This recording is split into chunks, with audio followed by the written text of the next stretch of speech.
everyone, welcome to my channel Study with Himanshi. Today in this video we will discuss the very important topic making of the constitution.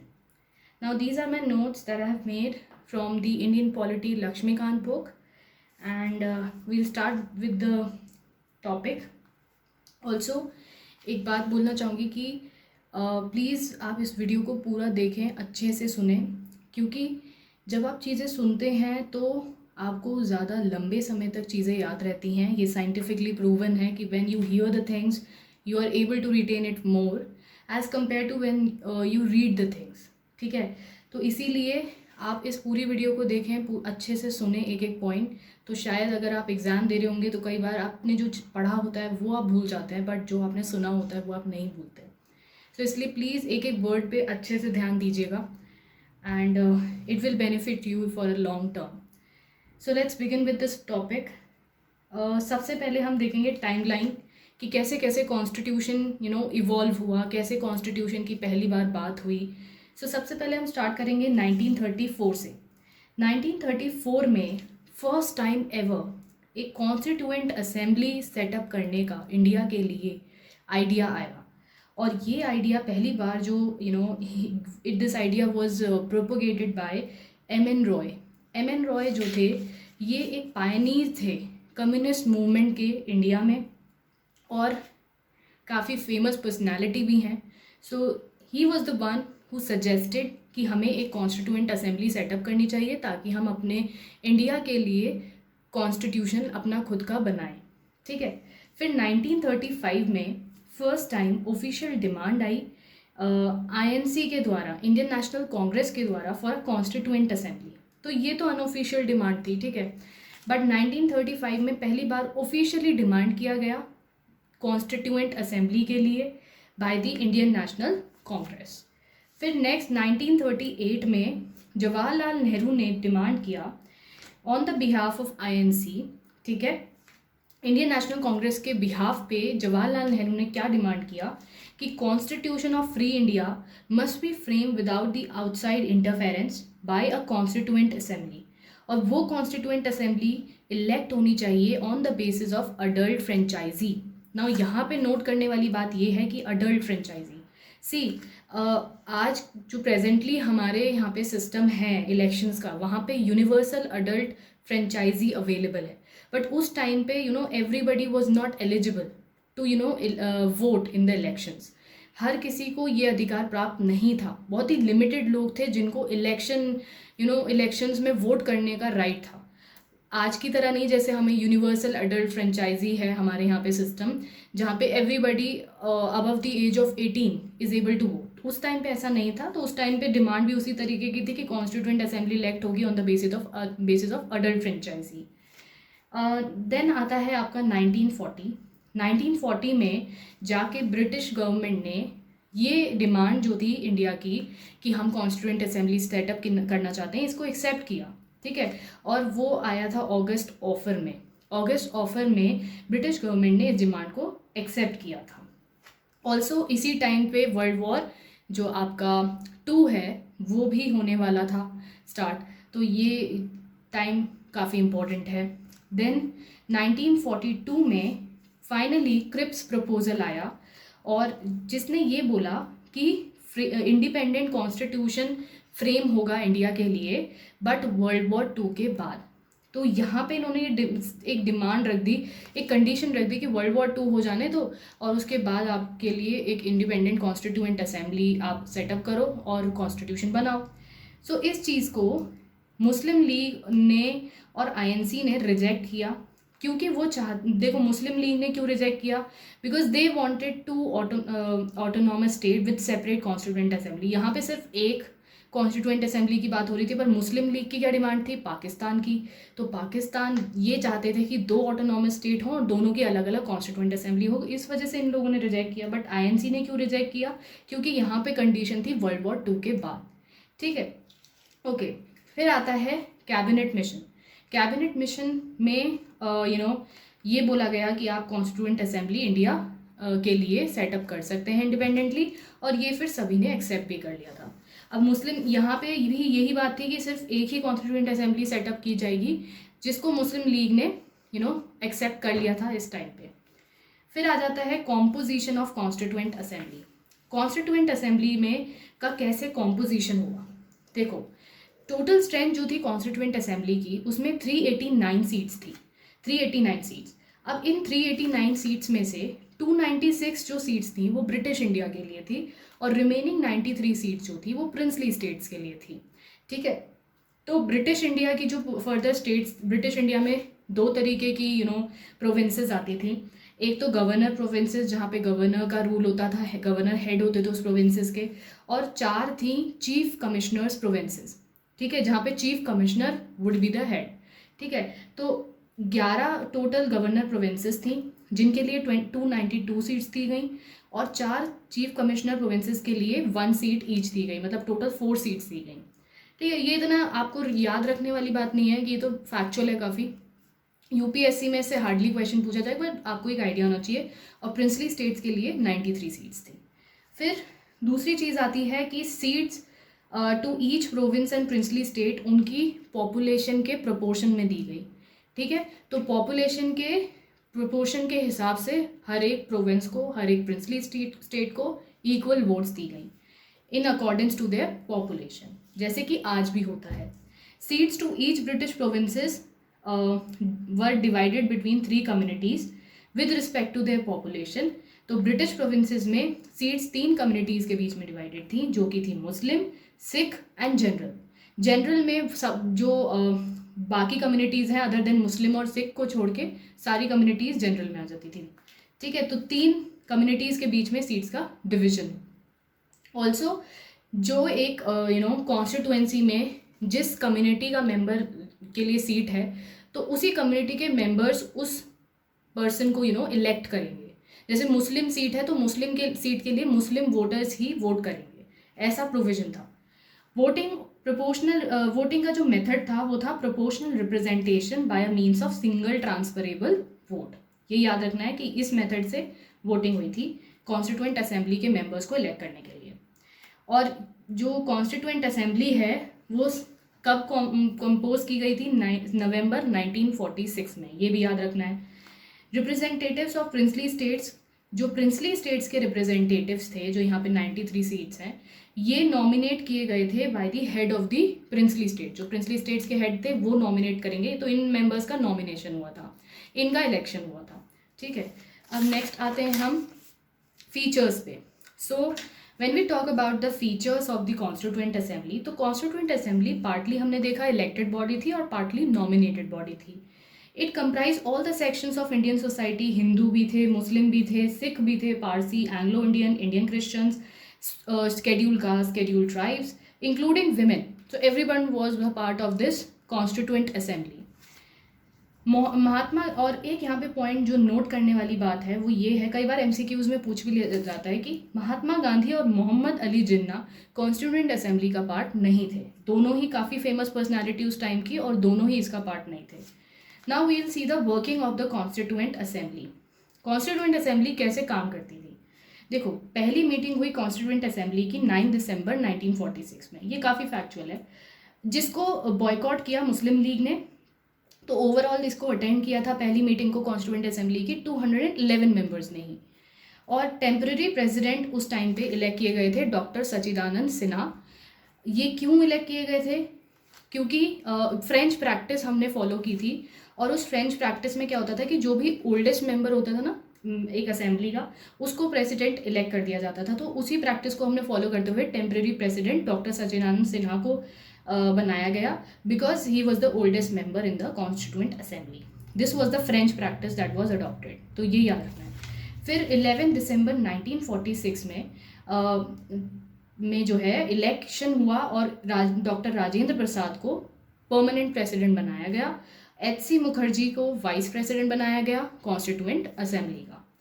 Also appointment of B.N. Rao was done.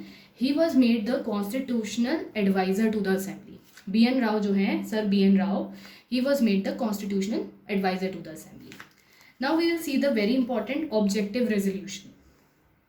Objective resolution move किए गए 13 दिसंबर 1946 में जवाहरलाल नेहरू के through.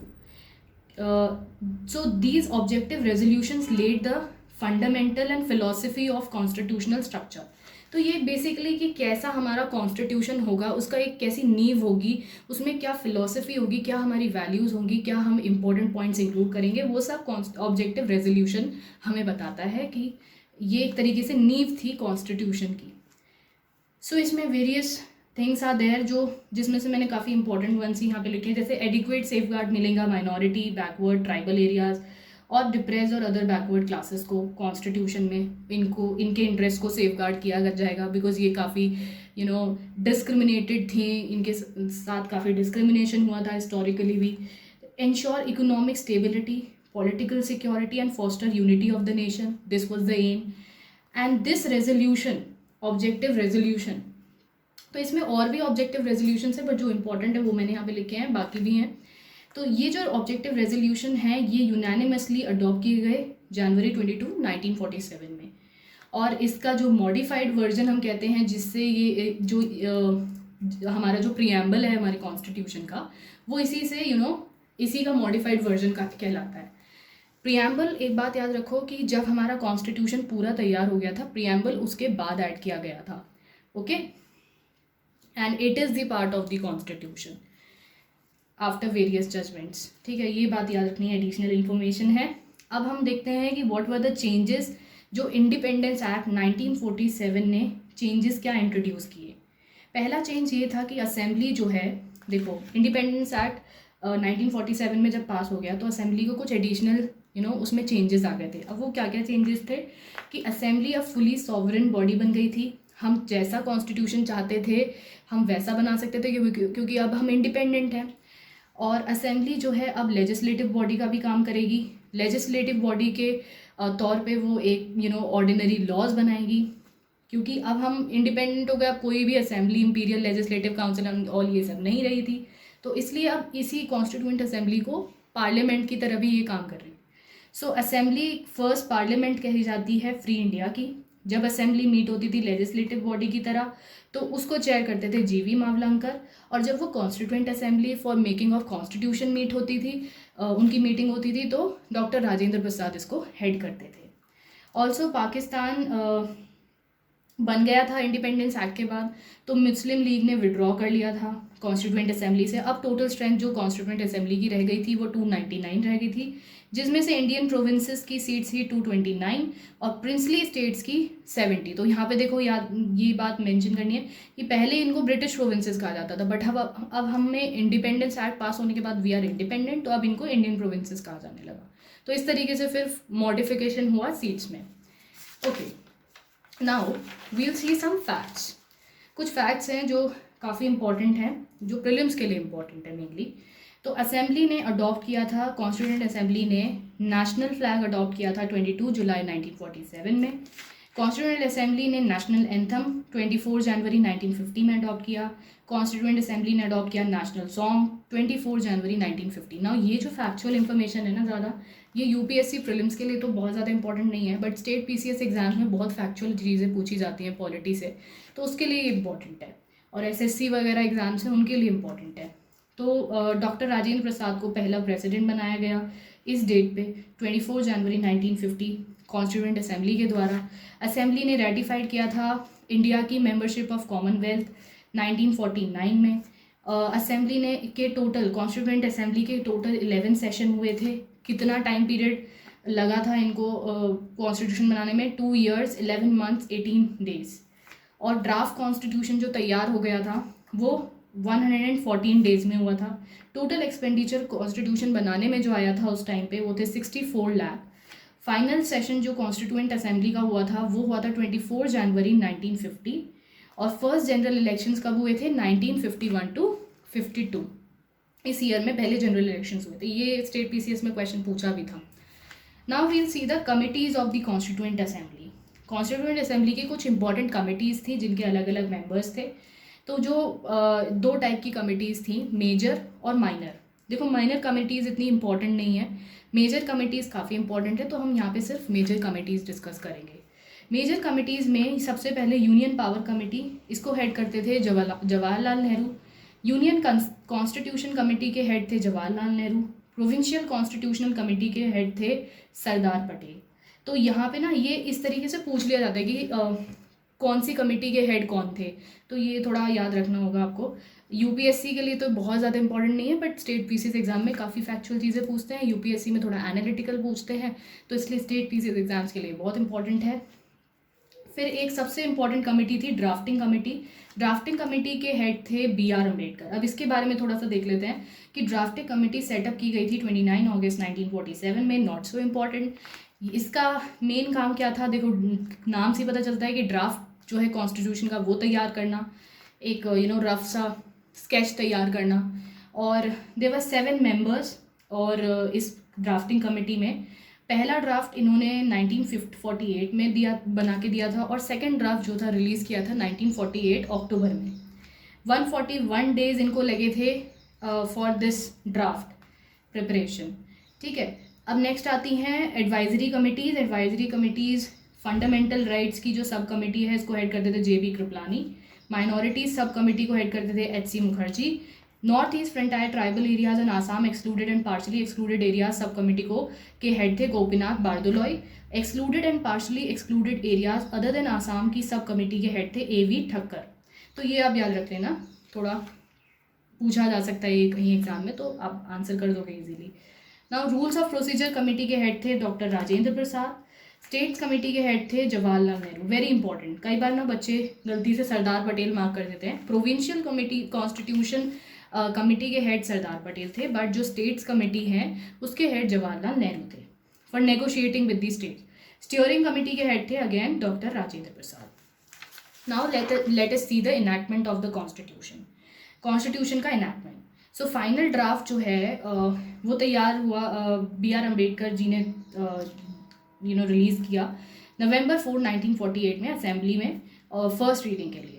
फिर finally third reading के बाद, जैसे एक bill introduce होता है इसी तरीके से कॉन्स्टिट्यूशन ड्राफ्ट इंट्रोड्यूस हुआ था। थर्ड रीडिंग के बाद मोशन जो है ड्राफ्ट कॉन्स्टिट्यूशन पे डिक्लेयर कर दिया गया था पास्ट नवंबर 26, 1949। तो इनमें से उस टाइम पे जब टोटल 299 मेंबर्स थे कॉन्स्टिट्यूंट असेंबली के, about 284 members were present on that day. तो ऐसा नहीं था कि सारे मेंबर्स थे प्रेजेंट। कॉन्स्टिट्यूशन ने अडॉप्ट हुआ था इस डेट पे। इस डेट को कहा जाता है कि when our constitution was adopted, तो वेरी इंपॉर्टेंट डेट। प्रियम्बल, और जो कॉन्स्टिट्यूशन अडॉप्ट हुआ था उसमें उस टाइम प्रियम्बल था, 395 आर्टिकल्स थे, 8 स्केड्यूल्स थे। प्रेजेंट डे कितने स्केड्यूल्स हैं हमारे कॉन्स्टिट्यूशन में, please comment. Enact and the preamble जो है इनैक्ट हुआ था after the entire constitution already enact हो चुका था। ठीक है, BR अम्बेडकर को मॉडर्न मनु भी कहा जाता है। He is called as the father of the constitution of India and he was also the chief architect of the constitution of India.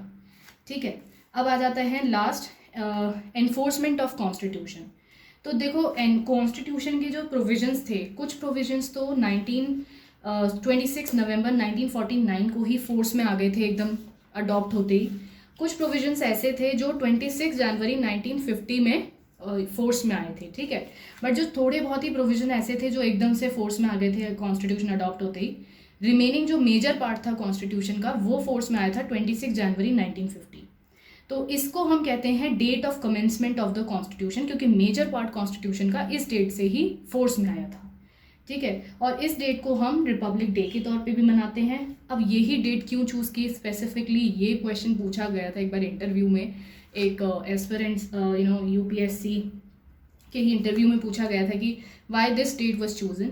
सो ये इंपॉर्टेंट है क्वेश्चन कि ये डेट इसलिए चूज़ की गई थी क्योंकि 1930 में, अगर आपने हिस्ट्री पढ़ी है तो 1930 में पूर्ण स्वराज रेजोल्यूशन लिया गया था इसी डेट पे जवाहरलाल नेहरू के द्वारा। He was the head. और लाहौर सेशन जो हुआ था INC का दिसंबर 1929 पे, उसमें ये पूर्ण स्वराज रेजोल्यूशन पास हुआ था इस डे पे, और इसी डे को पूर्ण स्वराज डे के रूप में भी मनाया जाता था। इस वजह से ये डेट चूज़ की गई। Also Indian independence act 1947, government of India act, ये सब रिपील हो गए थे with the commencement of the constitution. Abolition of privy council jurisdiction act however 1949 वाला ये कंटिन्यूड रहा। अब थोड़ा सा क्रिटिसिज्म देख लेते हैं कॉन्स्टिट्यूएंट असेंबली का। तो कुछ लोग कहते हैं कि it is not a representative body, क्योंकि डायरेक्ट इलेक्शन नहीं हुए, सेकेंड क्रिटिसिज्म ये है कि it was not a sovereign body, क्योंकि ये ब्रिटिश गवर्नमेंट के प्रपोजल से क्रिएट हुई थी। और थर्ड क्रिटिसिज्म ये है कि it was time consuming. American constitution को सिर्फ 4 महीने लगे थे बनने में, और हमारे कॉन्स्टिट्यूशन को 2 साल 11 महीने 18 डेज लगे, तो काफ़ी टाइम ले लिया गया। तो ये भी क्रिटिसिज्म है। It was dominated by Congress, ये ग्रैनविल ऑस्टिन ने कहा। He is very famous political scientist I guess. So he said कि ये कांग्रेस से ही बेसिकली डोमिनेटेड थी कॉन्स्टिट्यूएंट असेंबली, और कोई पार्टी का इसमें रिप्रेजेंटेशन नहीं था इतना। Then also it is said कि लॉयर और पॉलिटिशियंस का डोमिनेशन बहुत था कॉन्स्टिट्यूएंट असेंबली में, तो जिसकी वजह से कॉन्स्टिट्यूशन हमारा काफ़ी बल्कि और कॉम्प्लिकेटेड लैंग्वेज का हो गया। हमारा कॉन्स्टिट्यूशन दुनिया का वर्ल्ड लॉन्गेस्ट रिटन कॉन्स्टिट्यूशन है, ठीक है। तो इसीलिए कहते हैं कि भाई इतने लॉयर और पॉलिटिशियंस इसके मेंबर थे, इस वजह से ये इतना बल्कि और कॉम्प्लिकेटेड हमारा है कॉन्स्टिट्यूशन। और लास्ट वाला जो क्रिटिसिज्म वो ये है कि डोमिनेटेड बाय हिंदूज। कुछ लोग ये भी कहते हैं, लॉर्ड विंसकाउंट साइमन ने कहा था कि it was a body of Hindus.